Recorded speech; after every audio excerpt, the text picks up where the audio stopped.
Assalamualaikum warahmatullahi wabarakatuh. Alhamdulillahirrabbilalamin. Wa bihi nasta'inu wa ala umur dunya waddin. Wassalatu wassalamu ala asyrafil anbiya'i mursalin Sayyidina Maulana Muhammadin wa ala alihi washabihi ajmain. Amma ba'du. Alhamdulillah, pada hari ini kita dapat berjumpa lagi di pertemuan pertama materi Bugat bab 3. Nah, materi ini untuk kelas 11 IPA dan IPS. Baik, di sini sudah Bapak tampilkan, itu ada KD-nya yang nanti akan kita bahas selama bab ini. Yang pertama, menghayati hikmah ketentuan Islam tentang larangan bugat. Selanjutnya, mengamalkan sikap taat dan nasionalisme sebagai implementasi dari pengetahuan larangan bugat.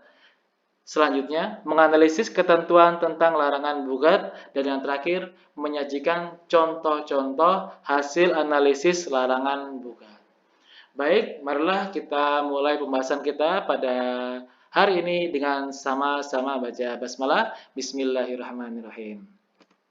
Nah, sekilas tentang bugat, kata bugat adalah bentuk dari fi'il bagha yabghi, yang berarti adalah mencari, maksiat, melampaui batas, berpaling dari kebenaran, dan zalim.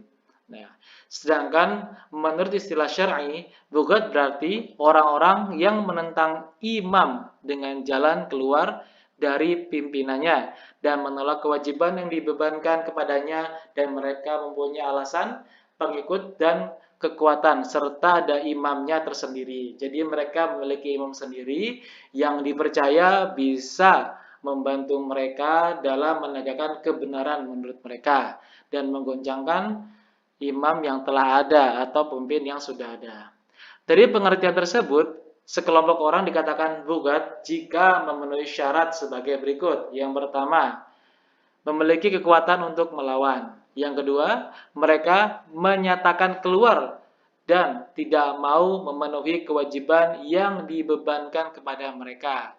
Yang ketiga, memiliki alasan mengapa mereka keluar dari imam. Yang keempat, mereka memiliki pengikut. Dan yang kelima, mereka memiliki pemimpin sendiri yang ditaati. Nah, ini telah banyak hadir ya, dari zaman dulu sampai zaman sekarang.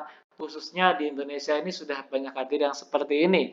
Nah, kita akan bahas bagaimana tentang bugat di Indonesia nanti. Oke? Nah, apa yang harus kita lakukan terhadap bugat itu? Jadi negara yang lakukan apa apabila ada bugat yang ingin mengancam kedaulatan negara atau ingin mengancam imam yang telah ada pada saat itu. Nah, yang pertama, dikirim utusan untuk diketahui sebab pemberontakan apa. Mereka tuh kenapa berontak? Apakah ada yang salah tentang pemimpinannya? Apakah ada sesuatu yang tidak sesuai dengan idealis mereka ataupun kesepakatan negara yang telah dibuat dan mereka tidak setuju?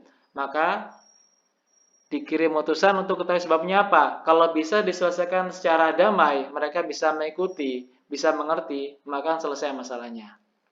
Dan yang kedua, menasihati dan mengajak agar mau menaati imam yang sah. Nah, karena sebelumnya imam telah dipilih dengan kesepakatan dan juga dengan kedaulatan. Pada zaman Rasulullah SAW, imam yang dipilih, kenapa mereka dipilih? Karena pertama, seperti Abu Bakar As-Siddiq juga ditunjuk oleh Rasulullah untuk menggantikan Rasulullah SAW menjadi imam. Dan selanjutnya sahabat dipilih karena ada kesepakatan dari sahabat-sahabat yang lain, dari masyarakat. Nah, itu kita harus menaati imam yang sah. Dan yang ketiga, memberi ultimatum atau ancaman. Apabila sudah 1 dan 2 tahap ini telah diselesaikan, telah diikutin, mereka masih belum mengikuti apa yang telah kita beritahu, kita nasihati, maka diberikan ultimatum atau ancaman. Ancaman untuk diselesaikan atau ancaman penjara dan sebagainya. Dan yang terakhir adalah diperangi hingga mereka sadar dan taat kembali. Nah, ini tahap yang paling terakhir diperangi karena sudah parah dan mereka sudah menentang sangat keras, tidak akan mau kita menasehati dan kita beritahu, kita ancam ultimatum, akhirnya diperangi hingga mereka sadar. Contoh buka di Indonesia. Nah, ini yang pertama, pemberontakan PKI Musso tahun 1948. Nah, ini fotonya Musso. Pemberontakan ini adalah yang pertama setelah Indonesia merdeka. Latar belakangnya sendiri karena ketidaksetujuan beberapa pihak akan ideologi Pancasila dan ingin mengubah negara ini menjadi sosialis komunis. Tokoh penting kejadian ini adalah Musso, yang setelah belajar dari Soviet kemudian segera membentuk gerakan separatis guna mewujudkan cita-citanya membentuk negara komunis Indonesia. Pada saat itu Uni Soviet itu sudah pecah belah.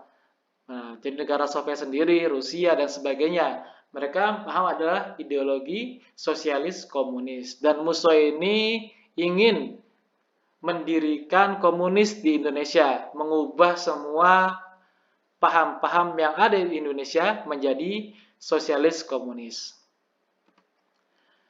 Selanjutnya adalah pemberontakan DITII. DITII dibentuk karena banyak pihak yang kecewa dengan kepemimpinan Presiden Soekarno. Tujuannya apa? Mendirikan negara berbasis Islam dengan pimpinan utamanya bernama Kartosuwiryo. Kelompok ini rupanya mendapat dukungan dari banyak pihak, termasuk Aceh dan beberapa daerah lain yang bahkan menyatakan bergabung dengan organisasi tersebut. Pemerintah menganggap jika gerakan ini adalah mengganggu stabilitas dan kedaulatan negara. Oleh karenanya, negara pun mengeluarkan perintah untuk menumpas gerakan ini agar tidak semakin merajalela. Pada akhirnya, organisasi ini berhasil dibubarkan dan terpecah menjadi kelompok-kelompok kecil yang keberadaannya ilegal. Kartosuwiryo sendiri dihukum mati. Uniknya, sosok satu itu ternyata adalah sahabat dekat Bung Karno selama masih dalam pengasuhan Haji Omar Syahid Cokroaminoto. Nah, itu ya pengasuhan. Jadi Haji Omar Syed Cokroaminoto juga adalah guru dari Bung Karno dan juga guru dari Kartosuwiryo. Nah, kita sering melihat tulisan Hos Cokroaminoto. Itu artinya adalah Haji Omar Syahid Cokroaminoto. Selanjutnya adalah Pemerintah Revolusioner Republik Indonesia atau PRRI. Nah, ini adalah tercipta sebagai buah dari protes masyarakat daerah yang merasakan ketidakadilan pemerintah pusat, terutama dalam hal pembangunan dan penyejahteraan. Protes keras ini pun berujung kepada pemberontakan besar. Pemerintah pusat pun menganggap jika ini adalah sebagai aksi yang membahayakan, karena misi PRRI adalah membentuk semacam pemerintahan tandingan. Jadi mereka membuat pemerintahan sendiri menandingi pemerintahan pusat yang telah disepakati bersama. Belum lagi mereka didukung oleh banyak pihak. Nah, dan akhirnya TNI dikerahkan untuk memberantas gerakan ini dan Indonesia sekali lagi aman dari pergolakan. Dan selanjutnya adalah gerakan G30S atau PKI. Nah, ini kita sudah sering dengar dan juga setiap tahunnya biasanya diadakan nonton bersama film G30S PKI supaya kita ingat akan sejarah. PKI yang sempat ditumpas pada tahun 1948 perlahan kembali tumbuh subur dan makin diterima keberadaannya. Hal ini membuat mereka pun makin jumawa dan akhirnya jadi sebuah organisasi besar. Tujuan mereka pun sama seperti PKI tahun 1948. Yaitu membangun negara komunis di Indonesia. Hingga pada puncaknya, PKI melakukan penculikan kepada perwira-perwira tinggi Angkatan Darat dan kemudian membunuh mereka pada tanggal 30 September 1965. Rencana kudeta ini berhasil pada awalnya, namun pemerintah tidak tinggal diam dan akhirnya melakukan serangan balasan. Aksi yang dipimpin oleh Soeharto ini berhasil dan membuat PKI hanya tinggal sejarah saja. Nah, setelah kita mendengar bahasan buga tadi, nah ada ada dua ciri bugat. Yang pertama adalah bugat yang wajib diperangi dan bugat mubah, boleh diperangi, jadi tidak wajib diperangi. Yang pertama adalah yang wajib menyerang wanita dalam kawasan ahlul adil. Nah, jadi menyerang wanita dalam kawasan, jadi dalam kawasan negara, kawasan yang dilindungi, nah itu diserang. Kita wajib untuk memerangi. Dan yang kedua, mengambil bagian dari Baitul Mal kaum muslimin secara tidak sah. Yang ketiga, tidak mau menyerahkan hak yang telah diwajibkan atas mereka. Dan selanjutnya, secara jelas melakukan pembangkangan untuk menjatuhkan imam. Tadi pemberontakan tadi ya. Yang selanjutnya adalah pemimpin yang telah sah dibayar dan wajib ditaati. Nah, ini mereka punya pemimpin sendiri dan juga mereka menentang pemimpin yang telah ada. Nah, selanjutnya, yang mubah atau boleh diperangi adalah orang-orang yang mengadakan pemisahan diri dari jamaah muslim dan tidak mau menyerahkan zakat kecuali kepada sesama golongan mereka, kaumnya mereka sendiri. Nah, ini kalam qaul ya, bukan alam ya, kalam.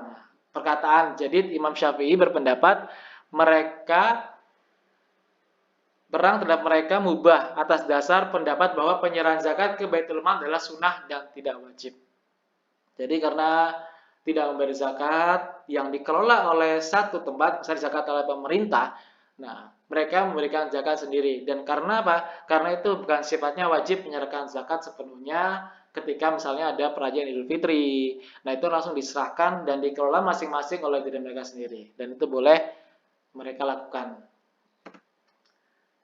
Hikmahnya adalah yang pertama agar umat Islam hanya ada satu komando yaitu Imam yang sah. Yang kedua, menyadarkan betapa pentingnya persatuan dan kesatuan. Selanjutnya adalah meningkatkan atau mengingatkan agar senantiasa mengamalkan perintah Allah Subhanahu wa taala, khususnya taat kepada imam yang sah.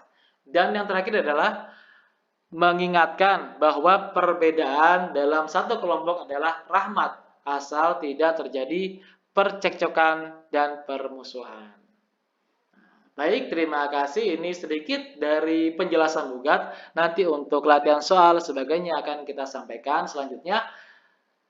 Ini adalah materi dasar. Nanti untuk lebih lengkap lagi silakan buka buku e-book ataupun buku yang telah dicetak. Nanti Bapak akan masukkan di deskripsi link untuk kalian mendownload buku dalam materi ini. Dan juga PowerPoint-nya Bapak serahkan juga bisa di-download di deskripsi dari video ini.